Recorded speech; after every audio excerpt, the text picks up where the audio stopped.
সম্প্রতি আলোচনায় উঠে এসেছেন বরেস্টার সুমেন, যিনি জামিনে মুক্তি পাওয়ার পর আবারও রাজনীতিতে সক্রিয় হওয়ার ইঙ্গিত দিয়েছেন। তার এই মুক্তিকে ঘিরে রাজনৈতিক অঙ্গনে নতুন করে আলোচনা শুরু হয়েছে, বিশেষ করে তিনি পুনরায় আওয়ামী লীগে এর হয়ে নির্বাচনে লড়তে পারেন এমন সম্ভাবনার কারণে। জামিনে মুক্তির পর তার ঘনিষ্ঠ মহল থেকে জানা যায়, তিনি আগের মতোই জনগণের পাশে থাকতে চান এবং রাজনীতির মাধ্যমে দেশের উন্নয়নে অবদান রাখতে আগ্রহী।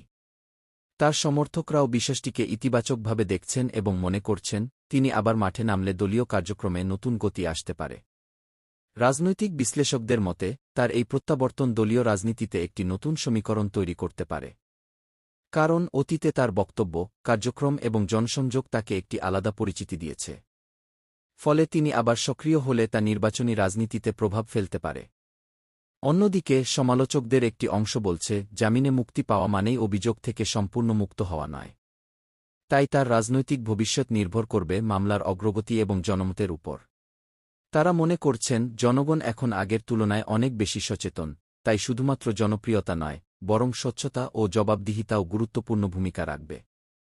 সব মিলিয়ে ব্যারিস্টার সুমনের জামিনে মুক্তি এবং পুনরায় আওয়ামী লীগের হয়ে নির্বাচনে অংশ নেওয়ার সম্ভাবনা দেশের রাজনীতিতে নতুন করে আগ্রহ ও কৌতূহল সৃষ্টি করেছে।